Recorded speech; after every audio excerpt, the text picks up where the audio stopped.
Thuolo machielo kendo nyako Ramogi marwaki ni machiegni mar yudo weche wa manyien. Weche manyien mag Oimore odhiambo makawuono kendo wan gi mathoth ahinya mawaikoni. Wan kod mago motenore kod weche mag oro makoro sani omiyo piny owacho guonyo wigi ka gigoyo kwano gimanyo kaka ginyalo reso ngima oganda jo Kenya ma oro ogore kuomgi. Parni magi nitiere weche wa manyien mag Oimore odhiambo makawuono. Weche ma ong'adi kod buch jotend migepe ma bende nochwoe kom kod jatend piny Kenya William Ruto kod mamoko mathoth. Kik idhi mabor nyako Ramogi ma e televisen mari kendo erokamano kuom yiero Ramogi TV e kind mamoko mathoth. Mokwongo weche manyien ma wamiyo pek. Piny owacho koro yawo thuolo kendo ne cham ma omedi nyinyo mag GMO ma yande ogo marufuku e pacho ka. Sirikal oyango ni migawo mar udi koro idhi riw kod mar lowo mondo med yot e gero udi ma nengogi ni piny. Miyo mayande odonjone Mithika Linturi masani ogwel kaka jatend migawo koro were kod burano kendo kwayo mondo doho owere kode.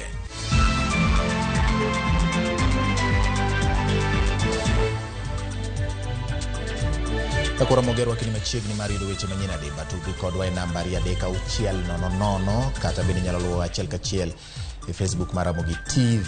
Nyakwa Ramogi bende nyalo luwo e YouTube kachiel kod Twitter. E Twitter handle mara en @georgebati_. Jaloko mara iluongo ni Belinda Adhiambo. Nyinga en George Bati machiegni. Piny owacho koro golo oko marufuku mayande oketi mag geng'o mwandu mag puodho ma olosi kod nyinyo ma otisi ni GMO mondo mi kik donje pacho ka. E ote ma ochiw bang' romo mar jatend piny Kenya William Ruto kod jotend migepe, piny owacho okoni gisekawo pajo kanyo e sektas mopogore opogore kendo yudo puoth makoro dhi neno ni jopur ojiwnegi pur mar pamba kanyakla kod mano mar oduma. E kinde ni ma jatend piny Kenya William Ruto medo keto kenge mag tweyo e piny owacho mare, jatend piny ne oromo kod jotend migepe kendo keto ayanga kaka inyalo kony jo Kenya yudo chiemo moromo.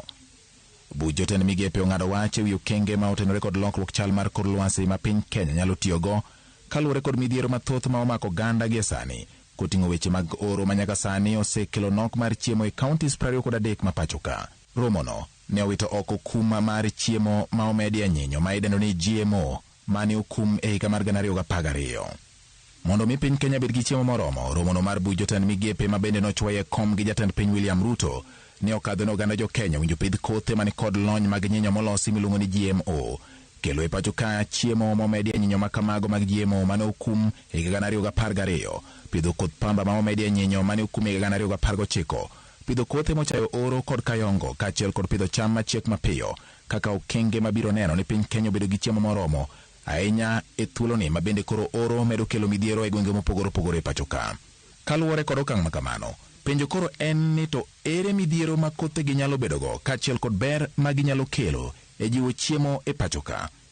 Jotend migepego ma bende wuok e apisi ne opuodho dwaro mar jiwo thieth ma nengone ogonyore ma idendo ni Universal Health Coverage, koting'o neno ni okumba mar thieth NHIF oketie rang'iny mar tiyo kaka dwarore. Gidwaro bende mondo puodh makare chenro mar omwom mar aheri kod chenro mar jolo jogo ma higi oseniang' mar keto ngima obed mayot ne joma osetieko thuolo margi mar tich kata rutaya bang' ka giwuok e apise mag piny owacho. Ka koro dong' mana ndalo manok to jopuonjre mag grade mar 6 kod jo klas 8 gi mago ma klas 12 timo penj, jotend migepego kwayo hawi maber ne jopuonjrego madhi timo penj maduong' giko higani, ka bende gipako okang' mar duoko e wang'e chenro mag somo kochakore dwe mar Januar higa 2023. Ramogi weg nyamburko koro yudo fuong'ruok matin bang' piny owacho golo oko medruok mar osuru ma osekete wi diesel kod petrol e chak mar dweni.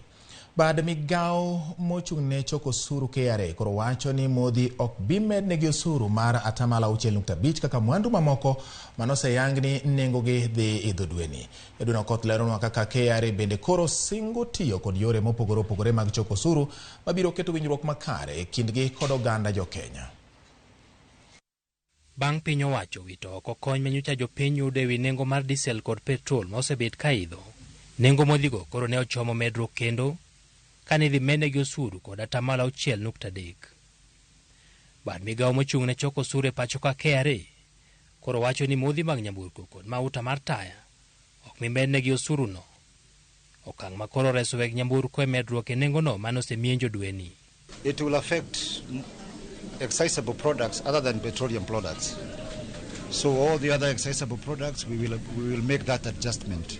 The only category we are going to leave out are petroleum products because of the currently very high prices of fuel.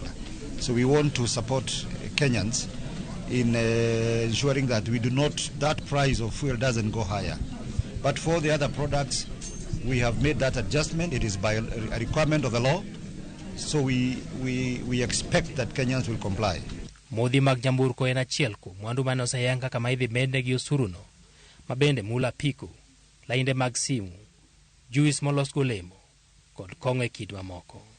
Medruok e osuruno koro ne dhi medo nengo mar diesel, masani uso $165 e lita ka lita, kod $10, kama petrol masani uso $179 e lita ka lita, ne dhi medore kod $11 nyaka $190.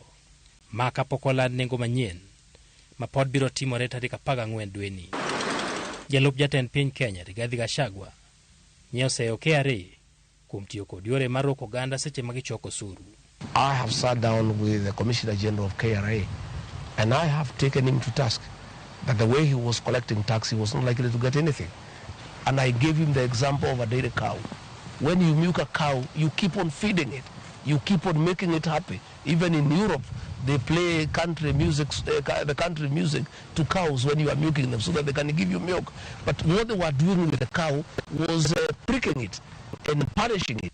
Bad migawo masani yango chakruok mar dwe makende mar jochul osuru matimore higa ka higa, koro wacho ni giseketo chenro makare mar neno ni KRA biro choko osuru e yo mamuol ma ok giroko jok ma gichoko osuru kuomgi. About 90% of our taxes come through voluntary compliance. Those are people who we don't need to go for. They know their obligations, they come forward and pay their taxes. It is the 10% who some of them may not be paying their taxes because they of lack of information or lack of knowledge. Those ones we engage through education. There are those probably who are facing financial difficulties.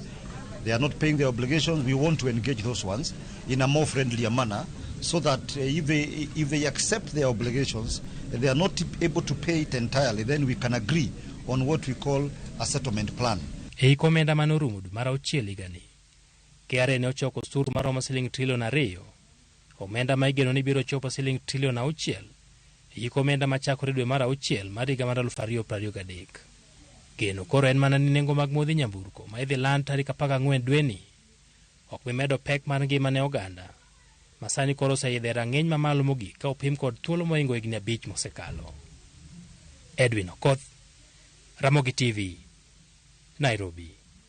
Migawo mar udi koro idhi riw kod migawo mar lowo mondo mi omedi yote chenro mar piny owacho mar gero udi ma nengogi ni piny. Jatend piny Kenya William Ruto koro wacho ni gedo mag udigo ichano tim e counties mopogore opogore pacho ka, kendo idhi migi pek mondo mi oganda e kuondego oyud dak makare ahinya to mago modak e kuonde dak mogore e higni 5 mabiro. Edwin Okoth nigi ler mar wach.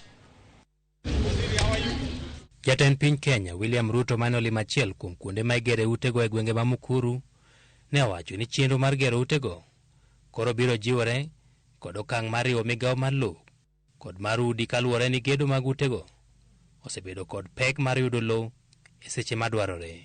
And to ease the coordination between the Ministry of Land and Housing, I have decided that the Ministry of Lands will now be together with housing so that it becomes much more easy to coordinate the whole housing agenda in the Republic of Kenya. Ruto ne owacho ni osechako tudore kod jotend piny owacho mag kor gwenge mar neno ni lowo yudore mondo gedne oganda mabiro nyiewo utego ka gichudo mos. E boma ma Nairobi, lowo maromo eka 3,000 koro igeto kod chenro makamano. We are going to work with the county government of Nairobi. I have already talked to the governor. We are going to work with all the other agencies so that these 3,000 acres, we can at least do between 400 and 500,000 housing units that will support the people of Nairobi as we do it elsewhere in Kenya. Chenro no bende koro biro geto jojua kali maloso dhoudi kod dirisni kama ibiro yudnegi chiro mar uso mwandugo ne piny owacho. we intend also to grow enterprises, the people who will make for us doors, the people who will make for us windows, hinges, and all the other construction products that will be required for us to complete these houses, including windows, window sills, and everything else that will come along. Jodak ma Mukuru kwa njenga manomukutegi kamoko kuom joket mwandu ne omonjogi e giko mar higa mokalo ka gigeto lowo ma jogo nodake. Bende koro ni kod geno mar yudo utego e nengo molwar, kama gibiro chulo nyaka siling 3,000 e dwe ka dwe ka ginyiewo utego mos. The bed sitters that will be available here, complete with somewhere to sleep, a small kitchen, and a shower and toilet, will be 3,000 shillings. The one bedroom is going to be 5,000 shillings, and the 2 bedroom will be 6,500 shillings.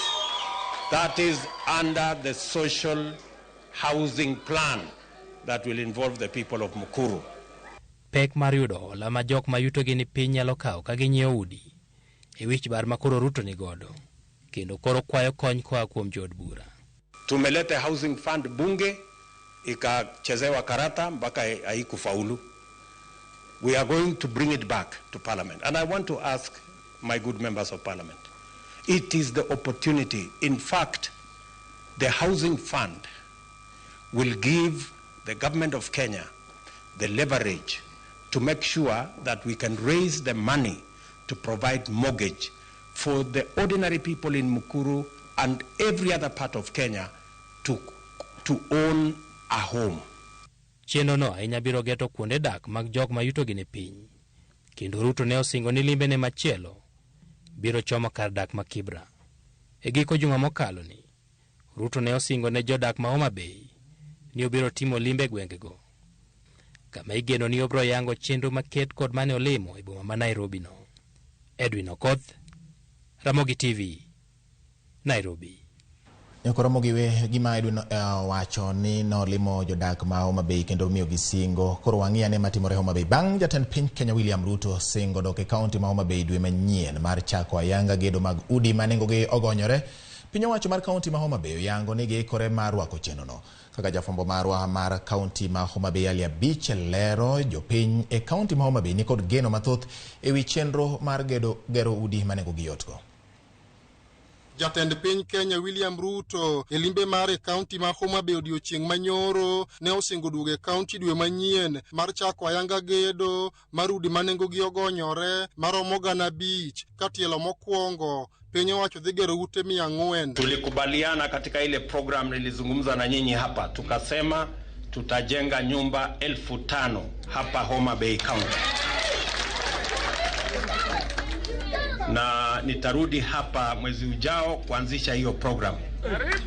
Tayari kuna mpango ya the first 400 houses nitaruja hapa kuzianzisha. Owacho mar kaunti ma Homa Bay ne oseikolo malach ne romo eka 11 e boma ma Homa Bay ne chenro mar gero ute makamago kalo makamano osebedo ka otigo kuom higni mathoth. Jatend migao ma ochung'ne lope ute kod chano chenro mag bombe e kaunti no Roslyn Odhiambo okone gi rwako singo ma jatend piny Kenya kendo giikore ne chenro no. Her Excellency the Governor oikore mondo tijni ochakre, masani wan ready, gige waduto wan godo piny, wasetimo planning, koro modong dibedo mana the nitty-gritties matindo tindo ming'iyo nango. Roslyn wacho ni tich maduong' masani gin go en luwo wach gedo mag utego gi piny owacho mamalo mondo ka jatend piny duogo e kaunti to yudo ka gik moko oseiki. Gima koro dong en collaboration gi jo technical team moa national to gi mane ground.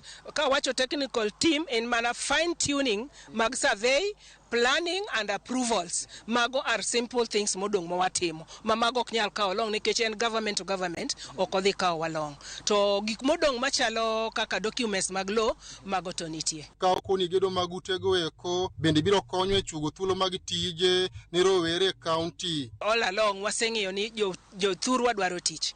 Omiyo wadhi involve the local labor mondo jo community ma mondo ti. unless ni kama okwanyal yudo specified labor ema biro bedo sorted from elsewhere. But meanwhile, wadhi tiyo gi state government department, wadhi tiyo gi the local county government departments and the local community. Kama kuom jopiny bende ogolo pachgi ka gipako jatend piny William Ruto kuom singo mane ogolo e kinde limbe mare no. Waduoko ni erokamano kendo kang' mokawo no ber kabisa, kendo wabro yudo gonyruok koluwore gi yo mar chulo rent. Kobiro geronwa utego, wageno ni wabro dake kendo gi bei maber. Obro konyo yoro werewa e yore mag tije. Sama tich ochakore ka, onge jo Kisumu County kata jo Migori County ma biro dakie utegi kata ma biro tiyo tijegi. Gin mana nyithindo mag Homa Bay ka, gin mana minewa ma Homa Bay ka. Sama tich oyudore, nyiso no chumiwa biro losore maber. Jatend piny William Ruto sengo duge county Homa Bay ka dwe manyien ka ochako ayanga gedo mag ute manengo gi oyweyo. Jodak e county Homa Bay nigi geno ni utego eko ma bende biro ger e lo masani koro wantie niendi biro konyo ting'o malo ngima jodak e county. Ali Beach, Ramogi TV, Homa Bay. Tima Homa Bay nyakoro Ramogi wadonje weche motenre kod mago mag doho. Miyo moro manodonjo ne Mithika Linturi manyocha ogwel kaka jatend migawo mar pur. Owere kod burano mar bembo mane otudogo jatelono. Kaluwore kod otese ma one kod jofwambo, joma ne ochwalo ng'ur okone doho ni giyiere mar timo winjruok oko mar doho. Jang'ad bura Susan Shitubi opwodho kwayo makamano bang' ogai mar jomen wach lero ni ging'eyo winjruok ma ji ariyogo osetimo mar tieko wechegi oko mar doho. Miyono osingo ni ok obi tuomo wachno kendo e nyim doho moro amora ma pacho ka.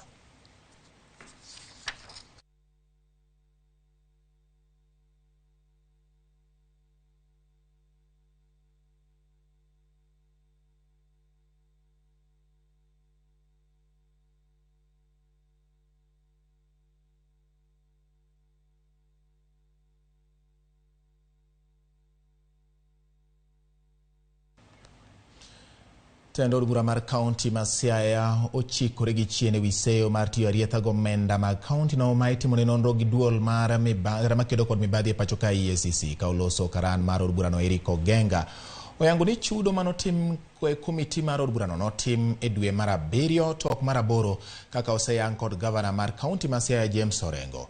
Duol mar EACC oyango ni kuo mar omenda maromo milion 400 notimore kaunti no ka duol no wacho ni komiti mopogore opogore mag od bura no noyudo omenda madirom milion 112 kaka ran mar od bura no noyudo kaka ran mag od bura no noyudo 600 nyadi bich e odiechieng' achiel.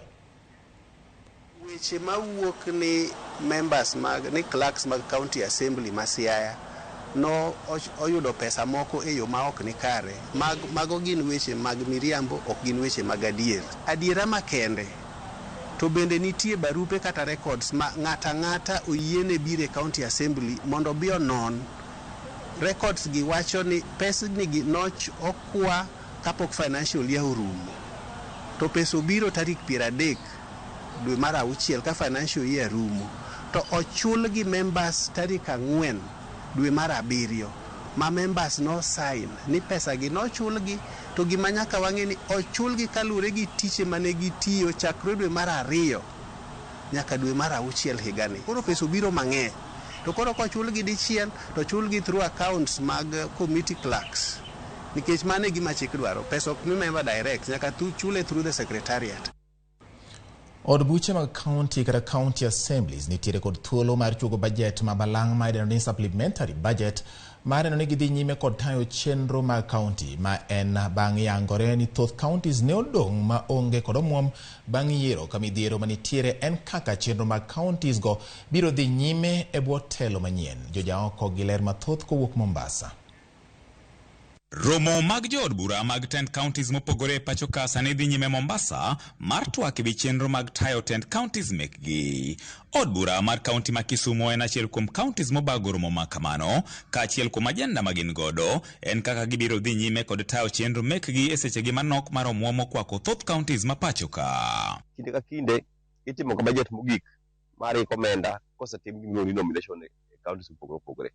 Koyudo ka samoro priorities oketga mowinjore nikech samoro members moko osedong ok oyudo nomination, samoro ng'ato be luoro ok bi duogo e government mabiro.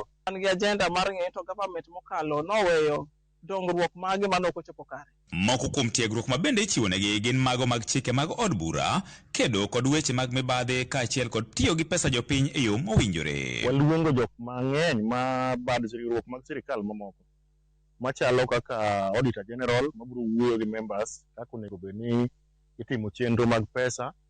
Wan gi office mar Controller of Budget mabiro wuoyo kod members kaka itimo budget.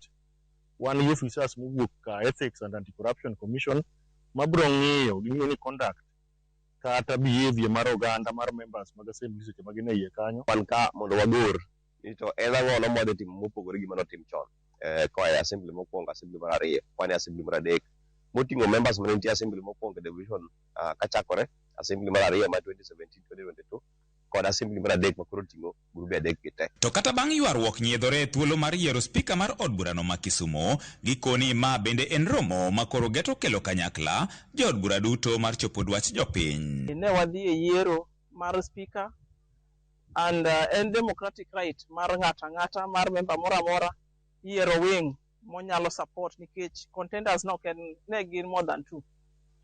Koro jomoko nokawo sides mopogore opogore, but at the end of the day gima kelo wa together and representation gi other duties mag MCAs. Ung'eyo ni Kisumu en kama ne chon ne iparo ni en kama koko nitie sakasa.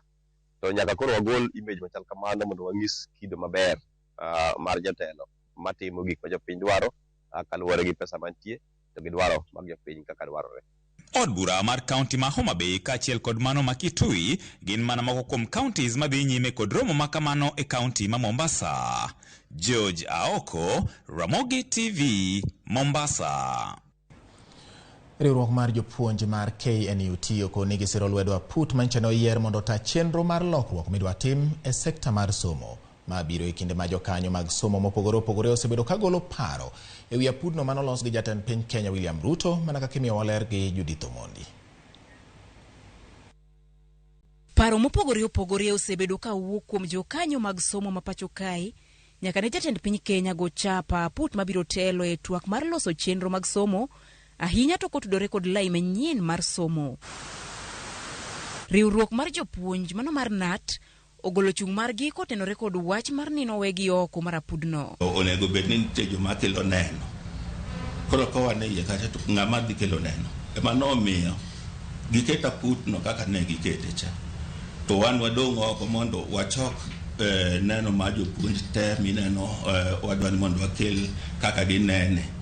Wachoki mondo waket kanyakla mondo wach niya jopuonje e Kenya ka neno ni onego wakel lokruok kuonde machal kamagi. Emomiyo wan ka wan oko waneno ni ber kodwa nikech biro miyo wa thuolo mar bedo mbele mare aputcha mondo wamegi kaka waneno. Gikoni ji mane okete apudno gin ji mabiro kelo lokruok makare. Kingi apudno kaka nokete joma olony gi weche mag somo. Koro yudo ka aputcha nigi almost ng'ato ka ng'ato ma monego bed ni olony gi weche mag somo monego bed ni choko paro to keto kanyakla. Koro aputno taneno ka composition ok rach en ogikojo maber. Bende kaka riwruok gichwalo gigo ma degi gombo mondo timie lokruok kaluwore kod CBC. CBC nigi demands mang'eny. Learning areas mang'eny king'iyo curriculum design to jopuonj ndiko jopuonj shortage nitie. Ma wan pek manitie en ni mzigo ma japuonj oting'o ka dhi puonje e klas ema pek. Kaka sani wan kaka jonat wasewacho niya nyithindo manie grade mar 6 ok onego dhi e secondary school moro amora, onego gidong' adong' e skunde kuonde ma gintiere. Mano wan emowacho. Riwruok machielo mar jopuonje mar Kupet kata kamano nenore ka gima ni kod paro mopogore gi mano mar NAT. Kanyicha giloso e romo mane gibago kod jopuonje ne gikoni nyaka jopuonj medi e apudno. I'm actually demanding that by Tuesday, Wednesday, Thursday all teachers must be represented on this task force so that their views will be heard every day. Nobody can design a curriculum for us to come and teach. It will still be subjected to a lot of confusion. Kamiti mar apudno ma oyang ni Working Party on Education ibiro ta kod Professor Rafael Munavu kaka jakom mare. Kamiti ni ibiro tiyo e bwo migawo mar somo kendo chiwo duoko gi bang' dweche 6. Gibiro nono chenro mag somo mar CBC chiwo paro ewi lokruoge madwarore e yor somono, nono chike matayo somo kod lokruoge mowinjore e chikego. Bende idwaro ni ging'i kaka omenda nyalo yudore mar siro sekta mar somo kod yore mag neno ni jopuonjre duto yudo somo e kind mamoko. Jatend piny William Ruto odiochieng' manyoro singo ni weche duto biro bedo makare lwet apudno. CBC iweze kusaidia watoto wetu, iweze kupunguza gharama ya kupunguza ile mzigo imeweka kwa wazazi. Mimi nasikia ninyi mnafanya homework mpaka saa 8 ya usiku. Judith Omondi, Ramogi TV. Erokamano nyako Ramogi kuom kete Ramogi TV amor nikech yiero Ramogi TV e kind televisen mathoth ahinya pacho ka midhiambo ma kawuono. Mor mar nyako Ramogi ni bende medo ndiko na nyiso ni winjo weche manyien ma wakelo ni e Oimore kawuono ni. Erokamano ano ka oko kawuok awendo wacho ni kwayo piny owacho ma Migoro los ne ndara mawuok Ulanda nyaka Karda. Please erokamano ahinya kuom kete Ramogi TV. Neno ka Musa Orure jatend piny ong'enwa pur mar pamba ma Kakdhimu, mano wach ma en bende wacho ka japur kata jadak magwenge mag Homa Bay, gwenge ma Kakdhimu kocha. Erokamano. Wacho ni Ramogi station mane pok adwara yudo ler kendo miyo weche gi puonj e yo makare. Ayo seme wacho ni ento wacho pache kata weche ne moko ka ma ok apar kabiro kete yamo gi kinde ni. Erokamano nyakwara magano kaka Lea Siprosa Kelo Siprosa wuok gwenge mag Nyakwadha wacho ni bej udi kek idhi kaka mag chiemo wacho ni ana wuoro mana Kenya.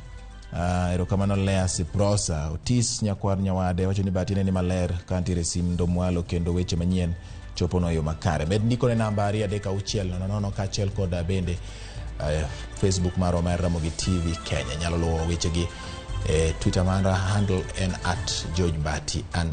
Nyako Ramogi wakao yweyo ka wadugo purwan gi mathoth kikidhi mabor.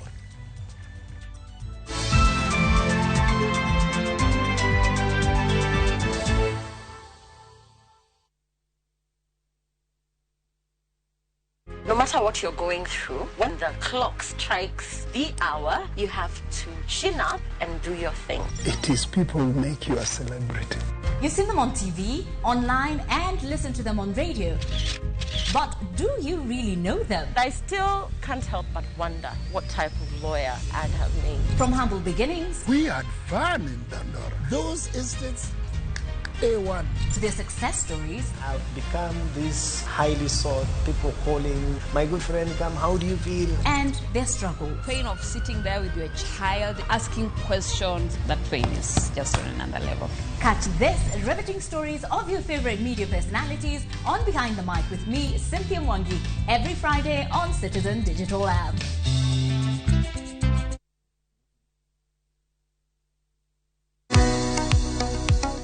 Bein kod penjo mora mora. Hello, penj laktar. Hello, daktar. Kata paro ma osebedo ka chandi ne wach ngima kod thieth. Wakeloni puonj maliw moa kuom lakteche molony e yore thieth te. Biro tero wachiel kachiel e yor puonj. Koro laktar oseneni wacho ni nigi tuo mar kansa ma ema bedo ga stage mar 2. Chieng' wuok tich nyaka tich abich wakeloni lakteche mopogore opogore ma biro puonji gimora mora e wach thieth kod bedo gi ngima makare. Riwri kod Ruth Otieno saa 12 e penj laktar mana e Ramogi TV.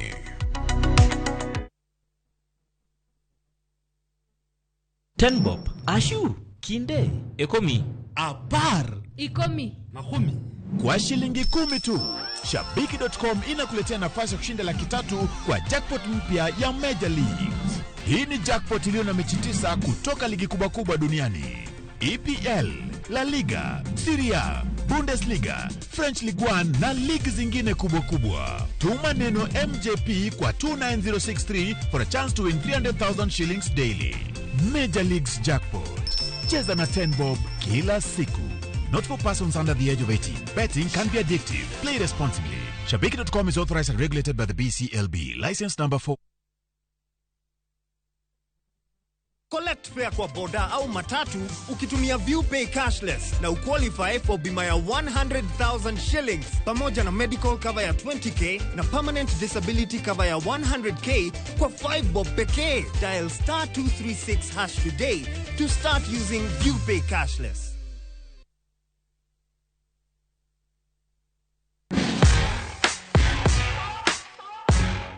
Samoro inyalo tiyo kod gigo maonge kod mo mang'eny ma bende dendo gi dho ngere ni wipes e golo makeup kata yweyo wang'i.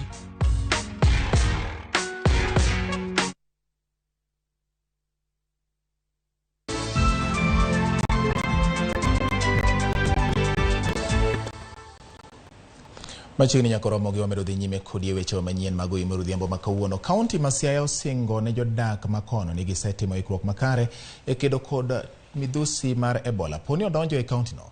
Jokanyo mag migawo mar thieth e kaunti ma Siaya kotelegi kod Dismas Waklau koni ikruok ma giseketo riwo koda kaneno ni ji matimo ohala kokalo e nembe moluoro kaunti no rit ngimagi e yo makare.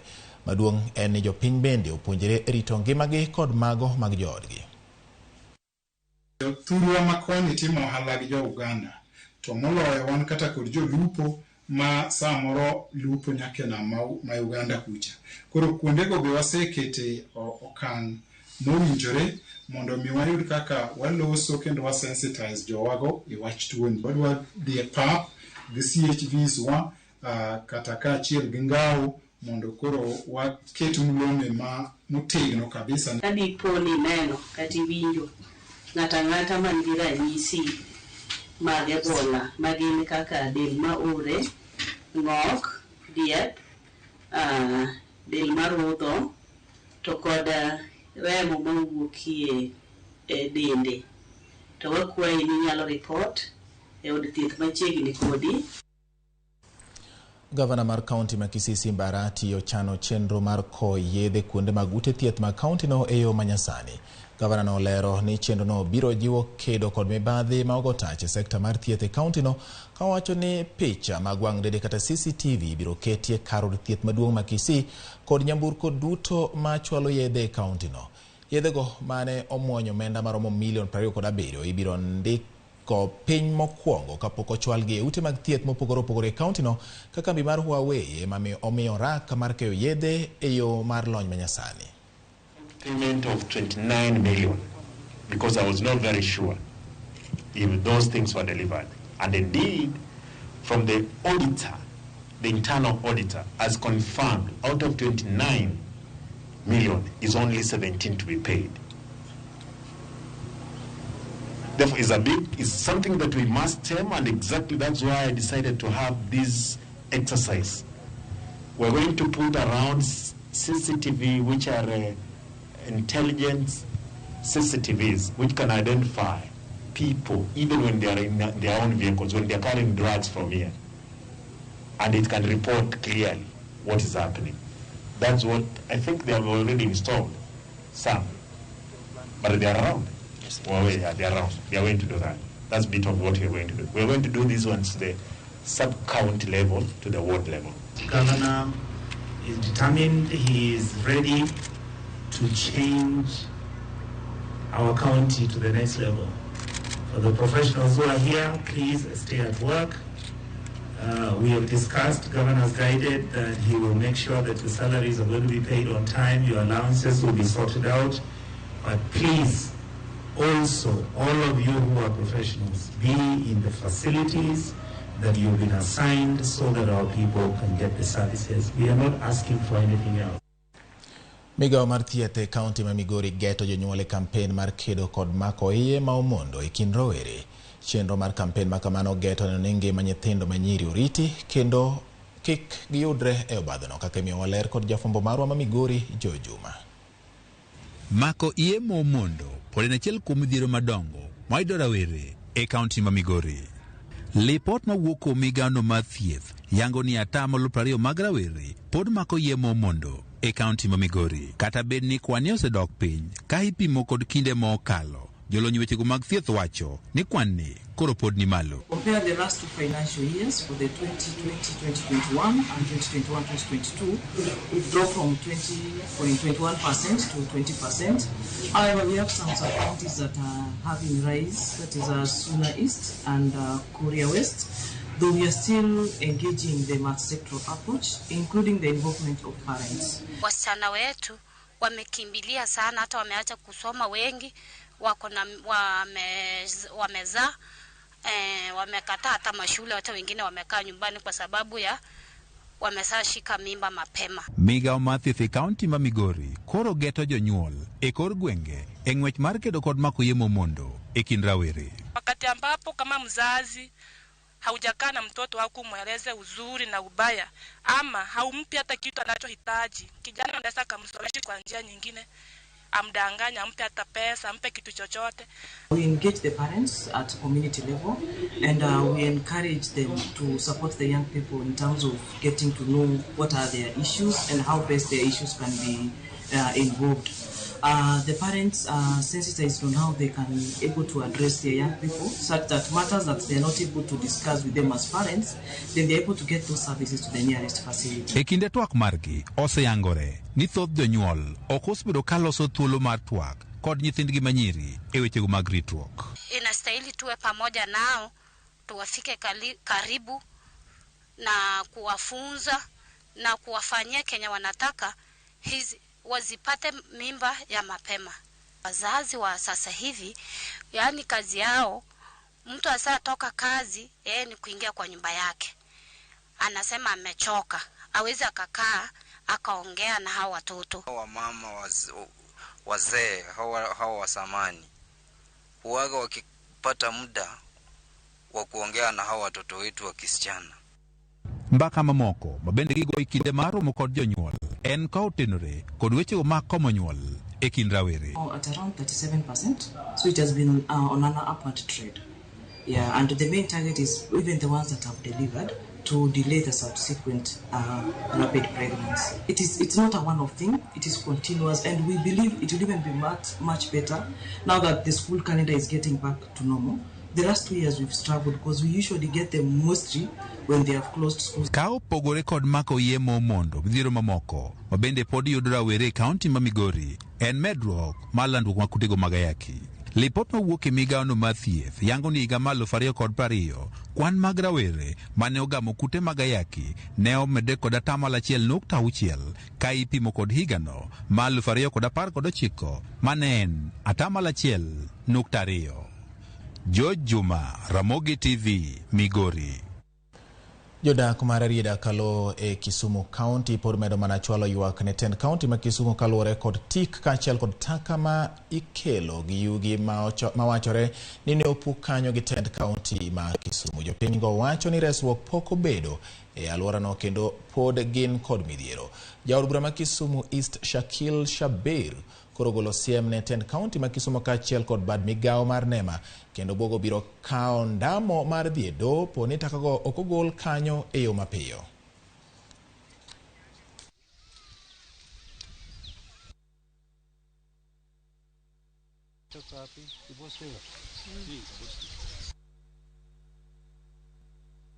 Kwayo mana kwayo county government en ni gigol gigi kae alafu gibog kae gi kite kachiel kodalo kaka nche gibugo moro loka dasa kachacha makoro miyo ndaro kethre.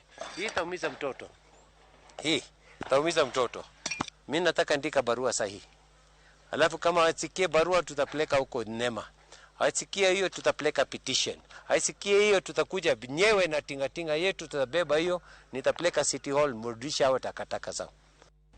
Ekon morgi jodak mag Garissa ni kod luoro kaluwore kod monj ma itimo kod le mag bunge masani koro oro golo oko kendo manyo chiemo nyaka e mier ma en bang' ondiego toyo moro monjo kendo kayo marach jaduong' moro e gweng' ma kono ka gikwayo piny owacho kokale bado bila marito le mag bungu mondo mi okonygi. E od thieth maduong' ma Garissa kama noringe kode mondo timne thieth, jaduong' no pod kalere mapek bang' ondiego toyo monje kendo kidhe marach. Jodak makono ywak ni ondiego toyo sani okonore kendo nego jamni magi kama lite moloyo ni sani koro dhano bende gidonjore kendo gimonjo. Kama imeleta shida wakati afisi anakula naye nakula mbuzi, ngamia, ng'ombe na binadamu. Luoro kod kion komedore e chuny jodak makono ni oro ma okwako gwengego nyalo miyo le mag bungu media olweny mager gi joka dhano ka gikwayo duol marito le mag bunge mondo mi okonygi e wachno mapiyo. Na hiyo shida inasababisha mambo ya drought, na hiyo drought pia wakati tuko na drought inakujanga hiyo hasira. Na hiyo mzee sasa ako kwa theater. Hasa hatujui mambo halaki itakuwaje, hatujui. So tunaomba serikali wakuje waone hiyo mzee. Koyango hinyruok ma jaduong'no yudo, laktare kar thieth maduong' ma Garissa wacho ni jaduong'no machal ni en momo ondiegno ne opoyo kendo dirore mana kuome kendo hinye marach. Huyu mzee ni kama hasikii vizuri, ni kama ni bubu, ni deaf. So ni kama hakuwa amesikia wakati alikuwa anaapproachiwa na huyo ofisi. So hiyo ofisi ilimwattack na kapata jeraha ya macho, mapua na kichwa. Kwa hivyo alikamata area hizi zote, lakini tulipata fursa ya kutengeneza. Jicho ya kulia ni kama haifanyi kazi vizuri, ya kushoto iko sawa. Tunatumai hiyo uvimbe kitulia jicho yake itakuwa sawa. E kinde ni makoro piny owacho medo keto kenge mag rakruok gi oro dwaro nitie mondo le mag bunge bende ketnegi ageng'a mar neno ni oro komiyo gimonjo jopiny ka gimanyo chiemo. E kinde ma piny owacho kanyakla kod riwruoge ma ok mag piny owacho temo loso lai malong'o mar reso oganda jo Kenya mani kod kech e counties maromo 23, jokor chal mar kor lwasi geno ni koth mar dwe mar 10 kod mar dwe mar 12 ema diponi nyalo kelo resruok ne gwenge mamoko mathurka. E gwenge mag nyandwat mar Kenya pod gin gi oro kod kech mamedo hinyo jopiny kod jamni. Kaka Walter Nyambagalero, oro mag gwenge mag Mandera medo kelo tho kendo geno mar jopiny bende medo mana duono. Gichopo yudo kony mag chiemo kod yedhe kanyakla kod yedhe roteke mag del ne jambgi. Ma e kaka picha chalo oro mokwako Mandera kod counties moluore, oro moweyo ka ji gana kod gana makalo e malit e kaka bad migawo mar piny owacho makedo kod oro kod ngaji keto. E gwenge mag Garba Koli e geng boma ma Mandera, Mohamed Dakane, jabilek mar jamni, riwruok mok mar piny owacho Rural Agency for Community Development Assistance Rashida, riwruok mar piny owacho ogwelo jogweng' mahoro kod ngaji kachiel kod kech maliyo muomo. Mohamed chiwo kony ne ute 80 kendo ot ka ot yudo gonde 6 mag chiemo manyalo kogi kuom dweche 3. Sadia Abdi en achiel kuom jok ma hapgi oneno kawuono. Gi nyithinde okawo gunde punde kod othiwi mar wuodhe ma bechgi tek ndware e gweng'ni. Abdullahi Mukhtar luoro mare en ni en kod jogweng' mangima beche tekie kendo pimonwa chal margi. Yien tuo, lum tuo, gweng' dung' mana buru. Ruoth ogwedhe kod nyithindo chiko, kata kamano chunye goyo kibikibi ni chenge ma en godo ok nyal tieko kata dweche 3, jambe 13 magoro selalgo. To kata modong' 7 bende chiemo mantiere ok nyal romogi. Giwacho ni Nyasaye manyalo resogi. Nochako duka higa mar 2019 opimonwa ni opodho kendo mwandu oduono pep mana mabede emodong' ka ochung'. E gweng' mar Garba, Mohamed pod kwayo sir mag piny owacho kod ji giwegi. Erokamano ne kony ma seyudo. Wakwayo Nyasaye mondo omedre. Wamwa mauka e kendo wachopo e gweng' makaro. Jogweng' rango roya mathuthni kata gichung' okokni gi chiemo, ranyisi ni ngima ni matek. Abdikadar Hassan mar Rashida pogo chiemo kendo lai rabora. Choke mag punde, dhok, diek kod rombe otiap. ranyisi mar ni koth pok ochwe kuom thuolo malach. Warado kod Adea Isaac en kod dhok 11, 2 osetho. Dalane chandruok nobede wendo mojoge. Okonowa ni wuon par jodak kod owetene nikech pek mar pidhogi, kata kamano oramo ni obiro mana bede dalane no kata tek manade. Kar yudo pi minyalo budo godo duondi otwo. Adieri ni koth pok ochwe kuom thuolo malach. Waromo gi Mohamed Abdirahim. Otiyo mar pong'o tangi 8 manyalo konyo jogweng'. Halima Duo emokwongo kawuono yudo mwandu manengone tek kapok odok pacho luoko lepe kod sainde. Asha Malim, achiel kuom jok mayudo omenda mar piny owacho mar jolo ngima, en kod nyithindo 10 mopidho. Wuon mare onge kod tich kendo ni kod kwayo. Tafadhali tunaomba hata wanaokitiri mimi nilisema emergency yote mkubwa ukwenda resida kwa sababu ninabenda nilete pesa haraka. Wala nje zingine wanasaidia watu lakini wanakujawacha msaidia winajaliwa lakini sida bana chelewa kitu. Horo kudho kendo Abdirahim Hassan winjo pek. Onge kata teko mar ting'o wiye. En kod nong'no kendo ohol. Laktar wacho ni thoth nyithindo kod jok madongo ni kod nong'no ka mathoth. 5.1% falls in the category of severe acute malnutrition. So this is a very huge number when you extrapolate against the absolute numbers of children. Maromo ji 35 ni ute mag thieth kod tuoche mitudo kod kech chakre dwe mar 8 nyaka tarik 24 dwe mar 9 higani. Min Hassan Adea Abdinur ochopo kowuok e piny libamba ma Ethiopia, okawo wuode ne thieth e piny Ethiopia. Jopiny Somalia kod Ethiopia biro yudo thieth e osiptal mar kaunti ma Mandera, ranyisi ni kony dwarore. We are likely to have the 5th rain failing, which now really can translate into a disastrous situation. Walter Nyambaga, Ramogi TV.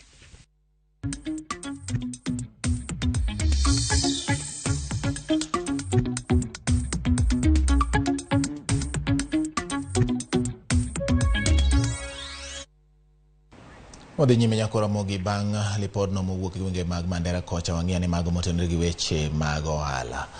Board machiwo lesen ne bache kod kuonde mag budho e kaunti ma Nairobi omayo lesen kuonde budho maromo 43 mawuok e alwora ma Nairobi. E oboke margi board nolero ni ma oluwore kod koko ma kuonde yweyogo kelo ne jodak makono ka koro tend kaunti no golo chik mondo olorgi. Baruano ma ochwal ne tend arita kwe rang'eny mar sub-county dwaro ni apedha otim e kuonde mag budhogo kendo mondo mi neni chik oluw kaka dwarore. Moko kuom bache kod kuonde mag lesen magi dwa gol oriwo koda ka Click Lounge, Orchard Lounge, Edus Bar kod Labet maduto yudore e kar dak ma Kibra. Apisas go koriwo koda ka mago mag Nema bende menyo kao lesen mag kuonde budho moko manitiere Mbakasi kamoting'o Pioneer Resort kod Black Bull. Matimore ndalo achiel kende tok MCA makileleshwa Robert Alai golo kwayo mar goyo kogno bache e kuonde toyo ngona e kar dak makileleshwa kod mamoko ma Nairobi.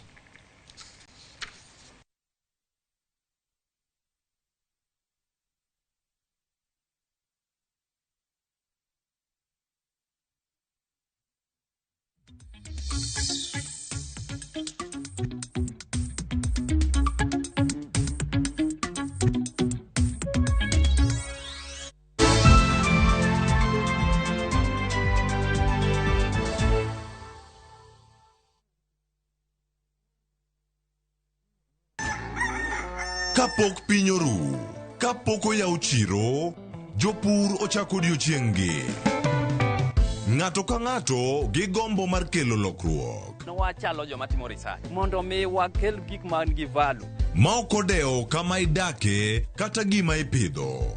Pith mar kich en agribusiness. Riwri kodwa mondo ipuonjri yore pur. Cover crops inyalo pidho ei puothi mar rabolo no. Jopur kod chiro mag jopur. Kendiel ma dende ber ema biro mi market. Pur gi ohala. Tich adek ka tich adek, saa 1:45 mar odhiambo. Mane Ramogi TV. Enjoy View Travel affordable holiday packages. Kenya's #1 travel agent and online booking platform, View Travel offers wide variety of local flights, hotels, transfers, holidays, activities, and so much more. Whether traveling as a family, couples, chama, church groups, friends, or even going for trips to Mombasa, Diani, Malindi or Watamu, Masai Mara, Naivasha, Nakuru, or staycation in Nairobi. Call 0703-254-254. This is Kenya. Dream, explore, discover. Powered by Citizen TV.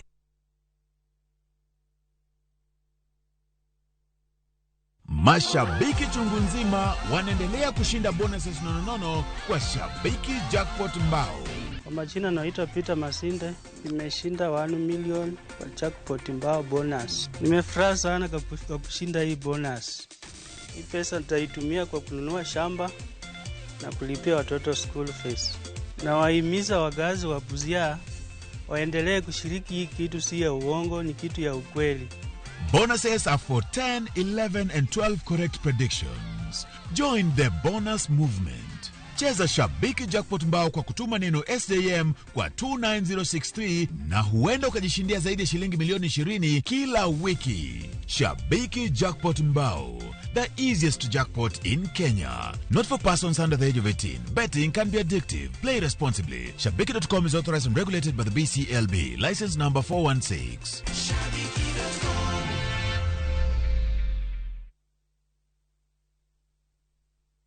Collect fare kwa boda au matatu ukitumia ViewPay cashless na uqualify for bima ya 100,000 shillings pamoja na medical cover ya 20k na permanent disability cover ya 100k kwa 5 bob pekee. Dial *236# today to start using ViewPay cashless.